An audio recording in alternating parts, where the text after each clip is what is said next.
እኔ ይሄንን ድርጅት ማቀው በስም ነው እና መጥቼ ለማየትም ሁሌ እፈልጋለሁ ሁሌ አስባለሁ ግን እንደ አጋጣሚ ሆኖ በሲሳይ አማካኝነት መጥቼ ስላየው ደስ ብሎኛል። ስለ ሲሳይ እኔ ያገኛለሁ ብዬ አላሰብኩም። ከጎዳና ሲነሳ በጥቆማ የተነሳ ግለሰብ ነው። ከጎዳና ሲነሳ ጀምሮ በጣም አስቸጋሪ ስሬስ የሆነ ኬዝ የነበረበት ግለሰብ ነበረ። ብዙ ልብሶች ነበሩት፣ አንድ ልብስ አጣ።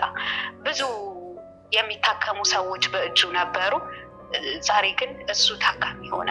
ግን እግዚአብሔር ይመስገን ይሄን ሁሉ ያደረገው አምላክ ሊያስተምር ነው፣ ሊያሳይ ነው። ሌሎችንም እኔንም ጭምር በተለይ እኔን በጣም አስተምሮኛል። የማዕከሉ ክሊኒክ እንግዲህ ብዙ ታካሚዎች ወይም ታማሚዎችን ህመምተኞችን እያገለገለ የሚገኝ ማዕከል እስከሆነ ድረስ ድርጅቱን ለማገልገል ቆርጬ ተነስቻለሁ እና በሐሳቤም ባለው በእውቀቴም እየሰራው ነው። እውነት እኔ ዛሬ 5 ወር አካባቢ ይዞ የመጣሁት ሰውና አሁን ሲሳይ በፍጹም አይገናኙም። ከዳነ በኋላ ግን ያው ልጁ መኖሩንም አስታውሰዋል።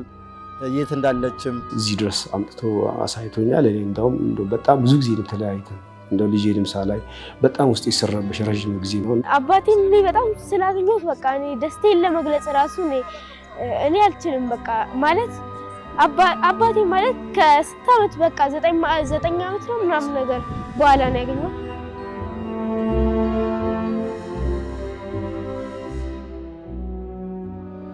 ነገ ትመጣለች ዛሬ ትመጣለች ብለህ እንኳን ትናገር ነበርክ። አሁን እግዚአብሔር ደግሞ እሷን እግዚአብሔር እንኳን አመጣት። እንኳን ደስ አለ። ያመጡት ሴቶችም ወንዶችም ቢሆን ሁሉም እግዚአብሔር ይስጣችሁ፣ እንዳያመጣችሁ እድሜ ይስጣችሁ እና አሁን በሆነም እግዚአብሔር ጥሎ የማይጥል ጌታ ምስጋና ይድረስ። ልጄም አደገች፣ እግዚአብሔር ይመስገን። ያው እግዚአብሔር ነው የሚያሳድገውና የእግዚአብሔር ቸርነት ነው ሁሉ እግዚአብሔር አደረገው እኔ ሳለው።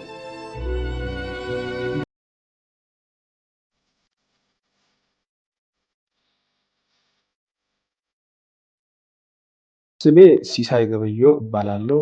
ተወልጄ ያደግኩት ደቡብ ክልል ወላይታ ዞን ቦዲቲ ከተማ በምትባለው አካባቢ ነው ተወልጄ ያደግኩት እና ከልጅነት ጀምሮ ጥሩ ቤተሰብ ነበር ያሳደገኝ።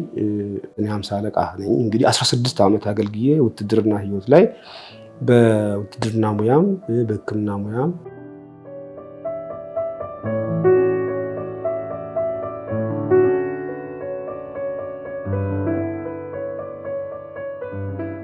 ከልጄ እናት ጋር የተገናኘሁትም ያው ያገኘኋትም ደብረዘይት ከተማ ውስጥ ነው። እዛው ደብረዘይት ከተማ ውስጥ እያለሁ ክሊኒካል ነርስ በሜዲኮ ባዮሜዲካል ኮሌጅ በዲፕሎማ ደረጃ ተመርቄ ከወጣሁ በኋላ በጊዜ እችን የአንድ ልጅ እናት ሌሎችን ባለቤቴንም ያገኘኋት እዛው ደብረዘይት ከተማ ውስጥ ነው እና ከቤተሰቦቿ ጋር ነው የምትኖረው። እዛው ደብረዘይት ነው ያገኘኋት እና ወጣትነት ጊዜም ወይም ጎልማሳነት ጊዜም ቢሆን ያው መልካም ጥሩ ስነ ምግባር ያላት ጥሩ ሴትም ስለነበረች እዛው አገኘኋት።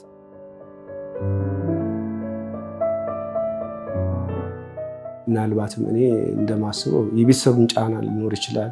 ምክንያቱም ቤተሰብ ከምስት ወገን የሚሆን ሰው መልካም ነገር ሊጠብቅ ይችላል። ምክንያቱም አንድ ሰው ልጅን ለመርዳት ወይም ሚስቱን ለመርዳት በቂ ኢኮኖሚ ወይም በቂ ኢንካም ከሌለው ምንድን ነው የሚሆነው? ጭቅጭቅ ይመጣል። ቤት ውስጥ ያለመስማማትም ስለሚመጣ ቤተሰብም ላይወድ ይችላል።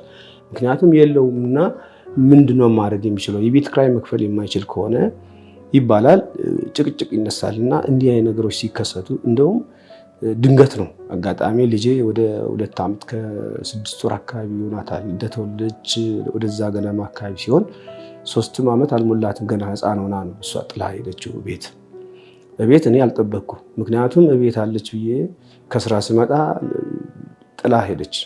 የት ነው ሄደችው? ቤት እናቷ ቤትም ስፈልግ አላገኘኋትም። ያው ወደ የውጭ የመውጣትም ፍላጎት ስለነበራት ፓስፖርቷን ጨራርሳ ነበር መሰለኝ ሳላቅ እንግዲህ እሷ ሄደች። ያው ተለያይተን እሷ አሁን ያለችው ውጭ ነው። እንግዲህ በዛ መልኩ ነው እንግዲህ ትዳር መለያየት። እንግዲህ ሌላ ነገር የተከሰተ ነገር የለም። ጥላ በመሄዷ ነው።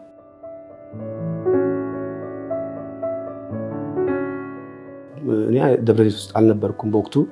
ከመስሪያ ቤቱ ከተሰናበትኩ ወዲህ የተወሰነ ጊዜ ደብረዘይት አካባቢ ከቆየሁ በኋላ ወንድሜም ስላለ እዚህ አዲስ አበባ ወንድሜ አጠገብ እህቴም ስላለች እዚህ መርካቶ አካባቢ እነሱ ጋር ያለው በቃ ከዛ መሀል ላይ ሀሳብም ጭንቀትም ሊሆን ይችላል የልጅ ጉዳይ እሷ ጥላ ስለሄደች በጣም ስለምወዳት ነበር እና እጅግን በጣም ስለምወዳት ድንገት ካንተ የተለየ ሰው በጣም የምትወዳት ሰው በጣም የምታከብራት ሰው በጣም የምታምናት ሰው ጥላ ስትሄድ ውስጥ ይረበሻልና እንደው ልጄንም ጥላ ስትሄድ በወቅቱ ምን አደረግኩ ባገኘኋት ገንዘብ መካከል ላይ እየሄድኩ ልጄን ጠይቃት ነበር።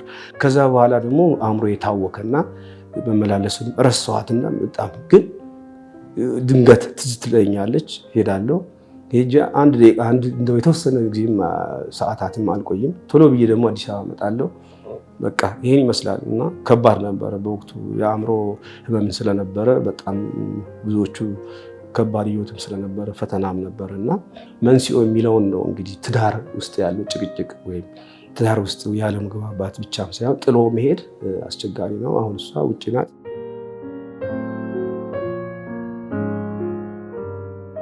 አዲስ አበባ ውስጥ ሲኖር አትክልት ንግድ ነግጃለሁ። ከመስሪያ ቤት እንደወጣሁ በዛች እንደው የተሰጠኝ ብር ብዙ ብርም ባይሆን የጡረታ ተመላሽ ብሎ በሰጡኝ ሳላጠፋ ለልጅ ለማገዝ ብዬ ብዙ ተሯሩጫለሁ። አትክልት ፒያሳ አስታውሳለሁ። ፖስታ ቤት አካባቢ ፒያሳ አካባቢ ድሮ አትክልት ተራ በነበረው አካባቢ ሰርቻለሁ። ወድጄ ብዙ ሌሎች ሰዎች የሚያደርጉትን ብዙ ገንዘብ ባይኖርም ፔስታል ብሎ ሳይቀር የገጠመኝ ነግጃለሁ። አትክልት ተራ ሌላው አትክልትም ነግጃለሁ። ጥሩ ደረጃ ደርሼ ነበር፣ ገንዘብ ይዤ ነበር። ከዛ እንደገና ብሮቹን በሌላ እንትኖች ስለተበላው ብሩም ስለጠፋ በዛ ብስጭት ብዙ ገንዘብ በቃ ጠፋ። በሙያዬም ራሱ ብዙ ቦታ አስገብቼ ነበር። ብዙ ቦታ በግልም የሰራሁባቸው ቦታዎች አሉ። ለምሳሌ እኔ በግል ክሊኒኮች ውስጥ ከወጣሁ በኋላ ብዙ ቦታ ሰርቻለሁ። ጥሩ ገንዘብም አግኝቼ ነበር። ከዛ በኋላ ነው ህይወቴ እንግዲህ ቀስ በቀስ አእምሮዬ ተብላሽቶ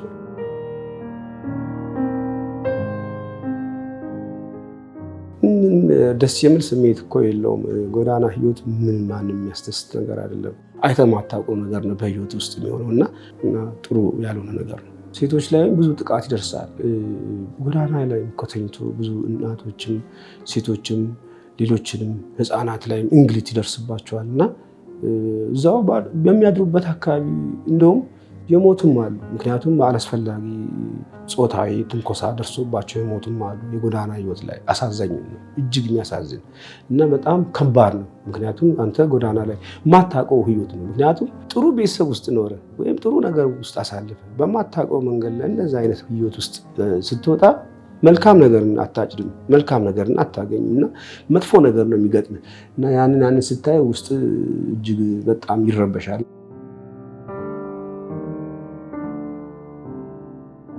አእምሮዬን እታመማለሁ ብለህ እኮ አይደለም የምትታመመው እና አእምሮ የሰው ልጅ እንዴት ይታመማል የሚለው መንስኤው ከባድ ነው። ያሳለፍኩት ነገር ድንገት ያልጠበቅከው ነገር ጥሩ ህይወት ላይ ትዳርን ቤትን ስትመራ የነበርክበትን ጊዜ ስታስታውሰው ያበሳጫል። ማበሳጨት ብቻ ሳይሆን አጉል ሱሳሱስ ውስጥ ትገባለህ። ህይወት ትመሰቃቀላለች፣ ትበላሻለች። ወዴት ነው የምትሄደው? ሱሰኛነትን ትገፋበታለህ። ለምን? ራስን ለማዳን ስትል አእምሮዬን ለማረጋጋት ስትል ሱሰኞች ወዳሉበት አካባቢ ትሄዳለህ። በዛ ምክንያት ወዴት ነው የሚያመራው? አእምሯችን ወደ ሌላ አላስፈላጊ ነገሮች ውስጥ ትገባና ህይወት ይበላሻል። ወደዚህ ወደ መቄዶንያ ሲመጣ እኔ በእርግጥ በወቅቱ ወዴት እንደሚሄድ አላወቅኩም። በዛ ኮንዲሽን ላይ ያለው አስታውሳለሁ። በእጄ ጫትም ሲጋራም ይዤ ነበርና እነሱ ያንን አይተው ሲጋራም ጫትም እንደዚህ ለብሼ ሲሄድ ናና ምናምን ሲሉ ወዴት ነው የምንፈልገው ነው አልኩና መኪና ውስጥ ግባ ብሎ ጎትቶ ሲያስገቡኝ ከዛ አላወቅኩም። ያው ይዘው መጡ አለ እንግዲህ ከደብረ ዘይት አካባቢ ነው የመጣው። አንዷም እንደዛ 2-3 ሰዎች ናቸው ሆነው ነው ወደ መቄዶንያ ይዘው መጡ። ያው በር ላይም የተቀበለችኝ እንደው ብዙ እንትን ባይጠፋብኝ መቅደስን አስታውሳታለሁ። በር ላይ የተቀበለችኝ እሷ ናትና መቄዶንያ እንግዲህ አላውቅም። እንደውም እኔ ሆቴል ነው የመሰለኝ አላወቅኩም። ኋላ ነው ቆይቼ ምንድን ነው ከዛ አትወጣ ምናምን ሲሉ እስር ቤት ነው መሰለኝ ምን ውስጥ ነው ከቶ ሊሄዱ ነው ብዬ እኔ በጣም ደንግጬ ነበርና አላወቅኩም ነበር። ያው እንግዲህ ይሄን ይመስላል እንግዲህ መቄዶንያ ያመጡኝ ሰዎች። እዚህ ማዕከል ላይ የተገኘሁት 5 ወር አካባቢ ሲሳይ የሚባል ቢሾፍቱ ነበር የሚኖረው። አየር ኃይል ነርስ ነበረ። ከስራ 2005 ዓመተ ምህረት ተሰናብቶ ከዛ በኋላ የት እንዳለ አይታወቅም ነበረ እና አፈላልገን በፌስቡክ እንትን አድርገን የሆኑ ሰዎች መርካቶ አካባቢ አንዋር መስጊድ ጋር እንዳዩት ነግረውን እዛ አካባቢ ሄጄ አፈላልጌ አግኝቼዋለሁ። ያው ባገኘሁበት ሰዓት በጣም ተጎድቶ ነበረ። የአእምሮም ችግር ነበረው። እንደውም እኔም በወላይተኛ ብቻ ነበር የሚያዋራኝ ሳይ። ከዛም በኋላ ከሃና ፍራንኮ ጋር ይዘነው መጣን። መቅደስ ተቀበለችን፣ አስገባነው። ባስገባነውም ጊዜ ትታችሁኝ የት ልትሄዱ ነው ምናምን እያለ በቃ ትተነው ሄድን። እኛ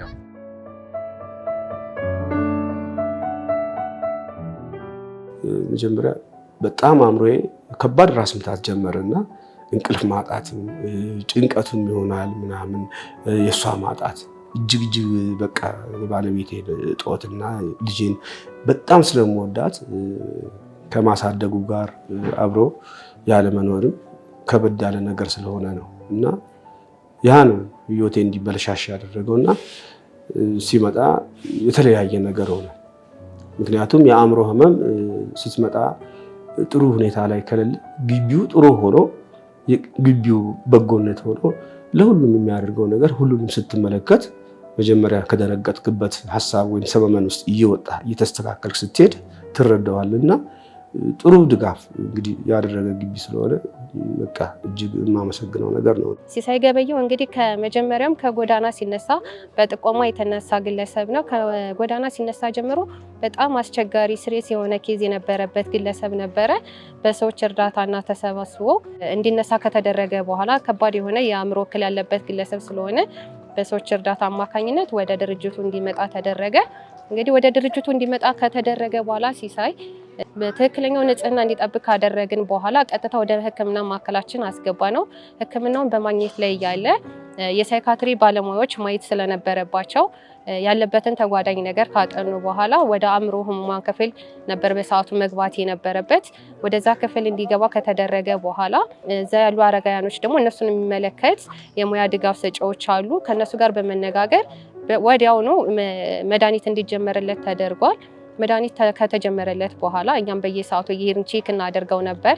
ምግብ እየበላ ነው ወይ፣ እንዴት ነው፣ ያስቸግራል ወይ፣ አሁን ላይ ምን ያስፈልገዋል የሚለውን እያየን መድኃኒቱም የተወሰነ በሰዓቱ ለውጥ እያመጣለት እየሄደ የነበረ ግለሰብ ነው። ከዛም በኋላ ግን ሲሳይ ገበየው ማለት በቶሎ ሰው የሚላመድ ሰው አልነበረም። ካለበት የአእምሮ እክል አንጻርም ብቻውን ተቀምጦ የሚውል ሰው ነበረ። ብዙም ከማህበረሰቡ ጋር እዚህ ካለው ተገልጋይ ጋር ተቀናጅቶ አብሮ የመጫወት ሌላ ነገር የማድረግ አቅም አልነበረውም እና እሱን ነገር ደግሞ ከሳይኮሎጂ ባለሙያዎች ጋር በመነጋገር ትሪት ያደርጉለት ነበረ። እሱን ትሪት ካደረጉለት በኋላ በተወሰነ መልኩ ለውጥ እያመጣ የሄደ ግለሰባችን ወይ የተቋሙ ተገልጋያችን ነው። ሲሳይ እንግዲህ ያው ሲመጣ እኔ ካወቅኩ ጊዜ ጀምሮ አእምሮውን ያመዋል፣ አያስታውስም። ያው ሰብስታንስ ምንም አለ ጎዳና ላይ በኖረ ሰዓት ማለት ነው። ስለዚህ ሱሶች ምንም ስለነበረ ብዙ ጊዜ ያው ከዛ ለማውጣት ነው የሚጣጣረውና እዚህ እንግዲህ ከዳነ በኋላ ግን ያው ልጁ መኖሩንም አስታውሰዋል። የት እንዳለችም ግን መቼ እንደሚያገኛት አያውቅ። ስለዚህ ያው እግዚአብሔር በፈቀደ ጊዜ ደግሞ እንግዲህ ሌሎች ቤተሰቦችም መጥተው ልጁን ከአያቱ ጋር ነበር የምትኖረው አገናኝተውታል ማለት ነው ዛሬ እና ጥሩ ስራ እየሰራም ነው። ከዚህ የተሻለ እንግዲህ ወደፊት ከኛ ጋር አብሮ በሕክምናው ዙሪያ ከፍተኛ ድጋፍ ያደርግልናል ብለን እናስባለን። ይረዳል።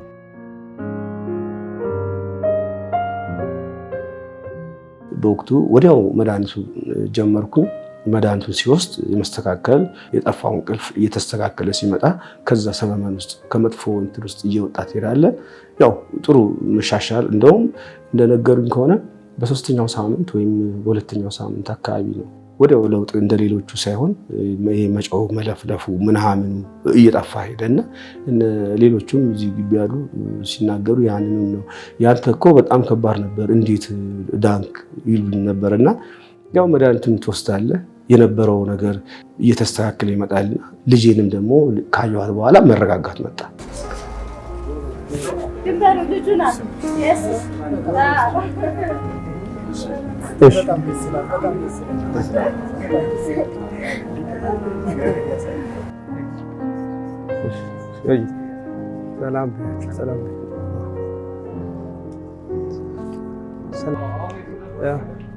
እነሱ ጋር ስለመሆን አቤት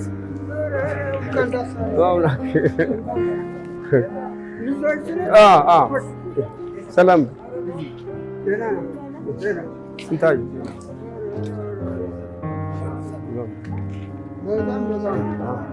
ያንቀኝ ነበረ። ያ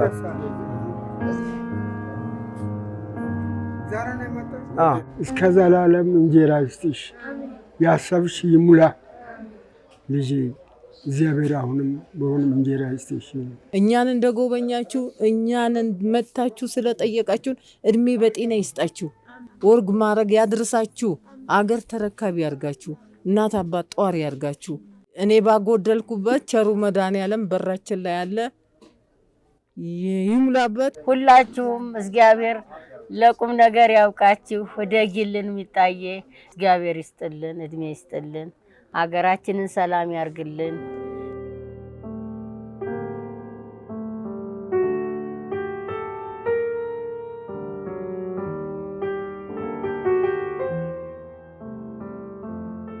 ከሕክምና አኳያም ሃው ቱ ኮፕ ወይም እንዴት ማገዝ ያለብኝ እንዴት ማድረግ አለብኝ። ለምሳሌ የአእምሮ ብዙ ደረጃዎች አሉ፣ ስቴፖች አሉ እና አንድ እንግዲህ ከጤና አኳያም የሚገለጽ ብዙ ነገሮች አሉ። ይሄ አንድ አእምሮ ህሙማን እንደዚህ ሆነው ከመጣ እንዴት ነው የምታደርገው የሚለውን ነገር በራሴም ከልምድም ከትምህርትም አኳያ የወሰድኩት ነገር ስላለ እሳቤን ብቻ ሳይሆን በተግባርም የተማርኩት ነገር ለምሳሌ ስለ ሳይኪያትሪም ኮርስ አለ፣ የራሱ የቻለ ኮርስም ስላለ የተማርኩበትም ስለሆነ በዛ ምክንያት ከዛ ሰመመን ውስጥ እንደመውጣት ወይም ከዛ ከገባሁበት መጥፎ እሳቤ ውስጥ ራሴን ለምሳሌ ሲጋራ በፊት አጭስ ከሆነ ሲጋራ የሚባል ነገር ሽታው ራሱ ያስጠላል አይደል? ስትተው እየጠላሁት ትሄዳለህ። ጫት የሚባለው ነገር ይዘህ ስትሮጥ ከነበረ ከዛ ያንን ስትተው አእምሮ እየተስተካከለ መድኃኒቱን ትወስዳለህ። አመጋገብን ማስተካከለ ታጥበህ ንጹህ ሆነ ስትሄድ ራስን ጥሩ ታደርጋለህ። ከመጥፎነት ራስን ማስመለጥ ወይም እንድታመልጥ የምታደርገው ራስን እና ያንን ብዙ ነገሮችን ከተማርኩበት ከሕክምና ሙያውም ጋር የተያዘ ነገር ነውና ከዛ መጥፎ ሙድ ዲስኦርደር ውስጥ መውጣት ችያለሁ። የተወሰነ ለውጥ ሲያመጣ ስለ አለፈው ታሪኩ ለኛ ማጫወት ጀመረ። ባለፈው ታሪኩ ላይ የተለያዩ በመከላከያ ሰራዊት ሲሰራ እንደነበረ በዛ ውስጥም የጤና ባለሙያ እንደነበረ አጫወተን።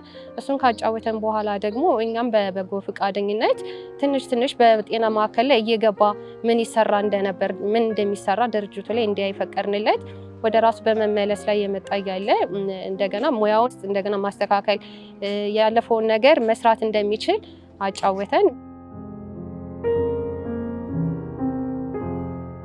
በመቄዶንያ በሚገኘው የሕክምና ማዕከል ውስጥ የስራ ድርሻዬን አንድ በሽተኛ ወይም ተመላላሽ ህመምተኛ ወይም ታካሚ ወደዚች ክሊኒክ ሲመጣ ማድረግ የሚገባኝን በሙያዬ የራሴን የሙያ ድርሻዬን ያው በማገዝ ግፊት መለካት ሊሆን ይችላል። በእያንዳንዱ ዳታ ወይም ስታቲስቲክሶችን አንዳንዴ መመዝገብ ሊሆን ይችላል። የሚከተሉትን ሙያተኛ ማድረግ ያለብኝን በማዕከል ውስጥ በድርጅት ውስጥ ባለው የስራ ድርሻዬ እያገለገልኩ ይገኛል።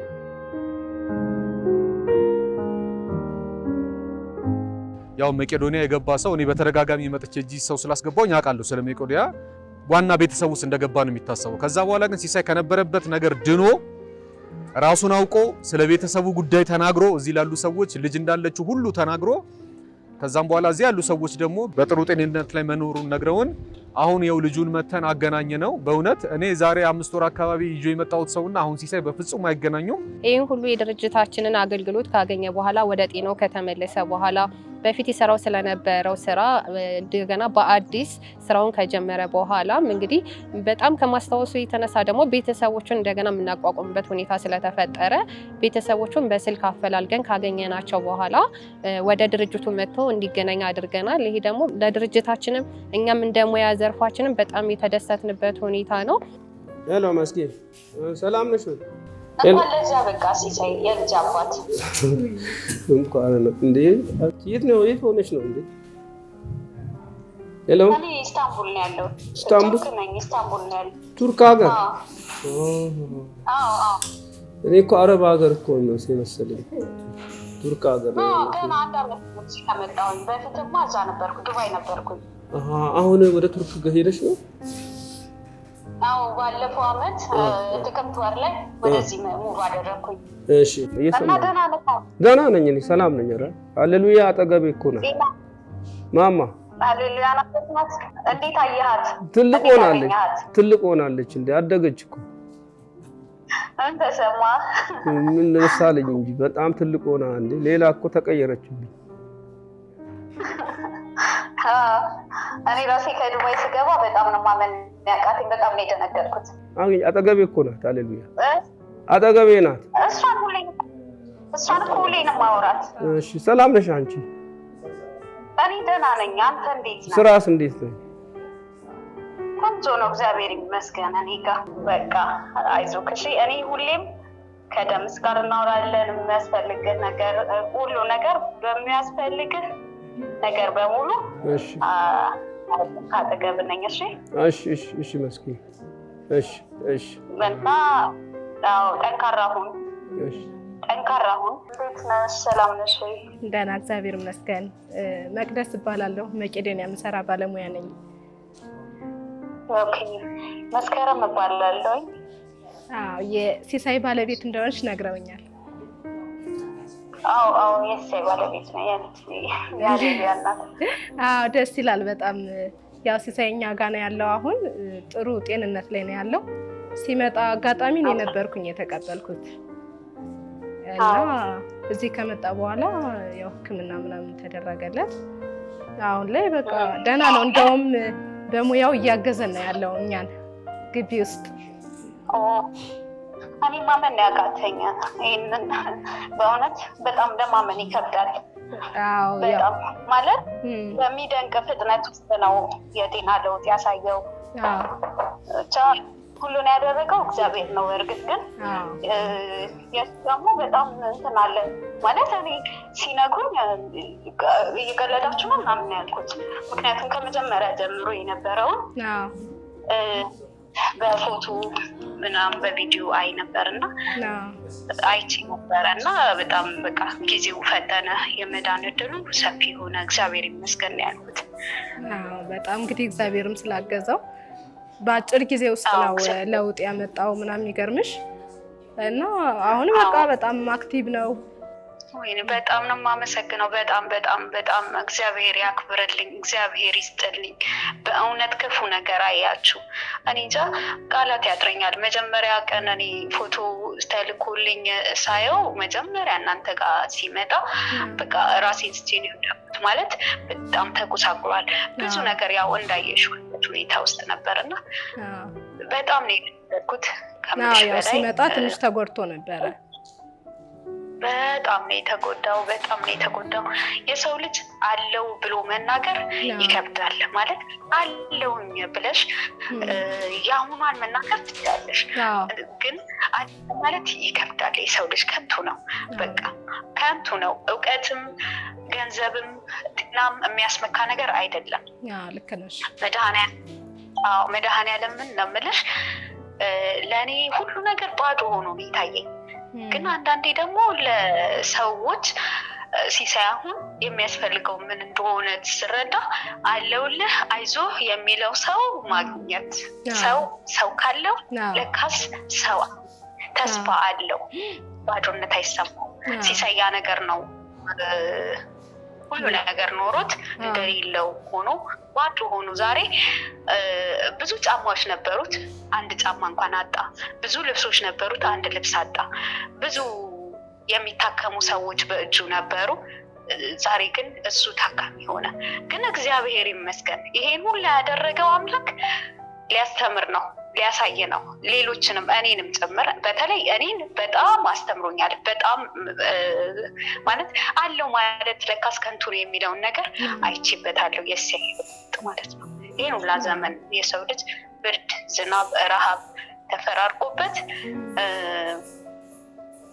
ረሃብ እንዴት እንደሚያደርግ መቼም ከባድ ነው እና እናንተንም መቄዶንያንም ሁላችሁንም ከልብ በጣም ነው የማመሰግናችሁ። እግዚአብሔር የማያልቀውን በረከት ያሳፍሳችሁ። አሜን። ባዶ ነኝ ያለውን እምነታችሁን ሁላ ይሙላላችሁ። በበረከት ቤታችሁን፣ ነገራችሁን ሁላ ያስተካክል መድኃኔዓለም ኢየሱስ ክርስቶስ። ዘመናችሁን ረጅም ያድርገው። በጤና በጉልበትም በሁሉ ነገር መድኃኔዓለም ኢየሱስ ክርስቶስ ያግዛችሁ። እናቴ ኪዳነ ምሕረት በነገራችሁ ሁላ ታግዛችሁ። ሸክሜ እንዳቀለላችሁ ሸክማችሁ ሁሉ ይቅለልላችሁ። የሁላችሁ እንዲህ አይነት ፈተና በህይወታችሁ ውስጥ አይድረስ። አሜን አሜን። እሺ እናመሰግናለን።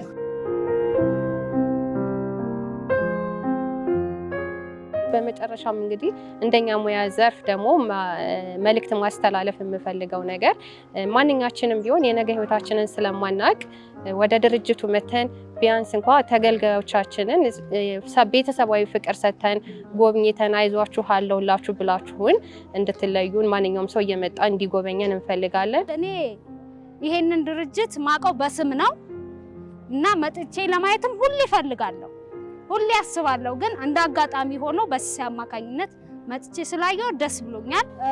ለሌላ ወጪ የሚያወጡትን እዚህ መጥተው ቢያደርጉት ብዬ እላለሁ። የሀዘን ሰርግ፣ ልደት፣ ኒካ እዚህ ወጪያቸውን ቢያወጡ ደስ ይለኛል። አንደኛ ድርጅቱንም ለመደገፍ እና ያገለገሉ ልብሶችን ቢያመጡና ቢሰጡ በጣም ቆንጆ ነው። ከነ ባለቤቱ ዶክተር ቢኒያምን እድሜና ጤና ይስጠው። ልጆቹን የግቢው ሰራተኞች በሙሉ እድሜና ጤና ይስጣቸው። ስለ ሲሳይ እኔ አገኛለሁ ብዬ አላሰብኩም። በህይወቱ አገኛለሁ ብዬ አላሰብኩም ፈጽሞ። አሁን ደግሞ ስለ ህይወቱ ስላገኘው ለድርጅቱ በጣም እኔ በከባድ ነው ምስጋና የምሰጠው። በጣም ከልጁ ጋራ ከኛ ጋራ ተገናኝቶ ከባለቤቱ ጋራ ተገናኝቶ እንኳን እሱ የሚያወራ ይቅርና ሞቶ አፈሩን የምናገኝ አይመስለኝም ነበር። ስለዚህ እኔ በጣም ነው ደስ አለኝ። ልጆቼ በጣም አከብራቸዋለሁ። በጣም ይሄን ድርጅት ወዳቸዋለሁ በፍቅር ከመንገድ ላይ ይዞ መምጥቶ እዚህ ሰው ያደረገውን ሰው ማመሰግናለሁ። አቶ ደምስ ሁሉም እዚህ ግቢ ውስጥ አለን። በጣም ወዳቸዋለሁ። በመቄዶንያ የሚሰሩ ሰዎች በጣም አመሰግናቸዋለሁ እና በዚሁ ይቀጥሉበት። ይሄ የመጀመሪያ ጊዜ አይደለም። ይሄ ማዕከል ከቢሾፍቱ ላይ ሰዎች እንደዚህ ከአቅም በላይ የሆነ ችግር ሲያጋጥመን እያመጣን ስንሰጥ የመጀመሪያ አይደለም። መቄዶንያን ባለው አቅም ቦታ ሳይኖር ግን አንመልሳችሁም ብለው ያመጣኑን ሰው ተቀብለውን ይሄው ለጤንነት ለሰውነት መልሰውልናል። ከዚህ በላይ ምን ይባላል? በጣም እናመሰግናለን። ይሄን ማዕከል ሁላችሁም ስለዚህ ማዕከል የሰማ ሰው በሙሉ ከዚህ ማዕከል ጋር የመቆም እዚህ ማዕከል ውስጥ የመገኘት ሌሎችን የመጎብኘት ኃላፊነት መውሰድ አለበት እና እባካችሁና መቄዶንያን ጎብኙ። እንግዲህ ለረጅም ጊዜ ልጁን አግኝቶ አልነበረምና እንግዲህ በዛሬው ቀን ያው ከመቄዶንያ በጎ አድራጎት ማህበር ውስጥ እንግዲህ ተገናኝቷል። ልጅና አባት ተገናኝቷል ማለት ነው። በጣም ደስ ብሎታል፣ ደስተኛ ነው። ወደፊትም እንግዲህ እንደዚህ ሌሎችም እዚህ የሚኖሩ ልጅ የጠፋባቸው ወንድም የጠፋባቸው ልጅ የጠፋባቸው ይኖራሉ እና እንደዚህ እየመጣችሁ እያያችሁ ቤተሰቦቻችሁን እንድትጎበኙ እንድትጠይቁና ደግሞ የተሻለ ህይወት የምትኖሩ ከሆነ ቤተሰብ ወስዳችሁ ማኖር ትችላላችሁ። እናንተ አባታችሁን ወስዳችሁ እናንተ ብትኖሩ ለድርጅቱ አንድ ድጋፍ ማድረግ ነው። ለምን ሌሎቹ ሰዎች እንዲገቡ ይሆናል ማለት ነው። ቦታ ሲለቀቅ ሌላ ሰው እናስገባለን። መቄዶንያን እውቀት ያለው በእውቀቱ እንዲያግዘው፣ ገንዘብ ያለው ገንዘብ ካለ በገንዘቡ እንዲረዳው። ሁሉም እኮ የስራ ድርሻው ለምሳሌ ራሳቸውን ችሎ መንቀሳቀስ የማይችሉ መናገር የማይችሉ ራሳቸውን ችሎ መጸዳዳትም ሆነ ሌሎችንም የሰው ልጅ ማድረግ የሚገባውን ማድረግ የማይችሉ ብዙ ታማሚዎች ስላሉ ይህን ደግሞ የሚረዳው መቄዶንያ እስከሆነ ድረስ መቄዶንያን መጥተው እንዲያግዙ እንግዲህ ሁላችንም በእውቀትም በገንዘብም ባለው እንግዲህ መስጠት በሚገባው እግዚአብሔር በሰጠው ስጦታ መሰረት ይሄን ግቢ ማገዝ ወይ መቄዶንያን መርዳት ይጠበቅብናልና ያደራ እላለሁ። ጥሬን በዚህ አስተላልፋለሁ።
የኤልያስና የልደቷ ምክንያት በማድረግ 2100 ብር ስጦታ እያደረጉ ነው። እግዚአብሔር ዘመኑን ይባርከው። ኑሩልን፣ ዓመት ዓመት ኑሩልን። መከናነታችሁ ተባረኩ። በጣም ነው የምናመሰግነው።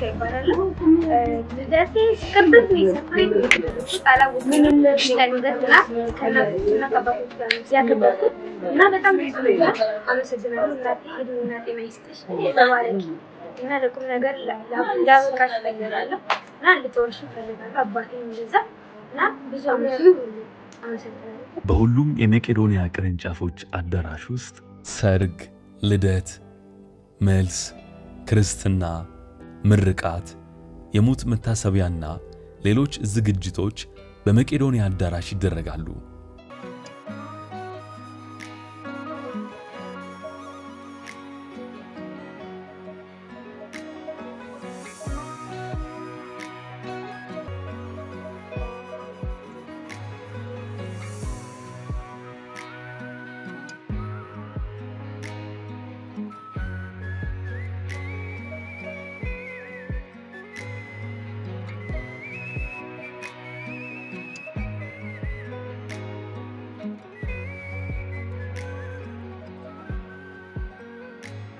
የቴሌብር የንግድ ባንክና የሁሉም ባንኮች የሂሳብ ቁጥራችን 7979 ነው። አሁን ይርዱ። ሁላችንም ይህን ሰውነትን ማዕከል ያደረገን ተቋም እንርዳ፣ እናግዝ። ሰውን ለመርዳት ሰው መሆን በቂ ነው።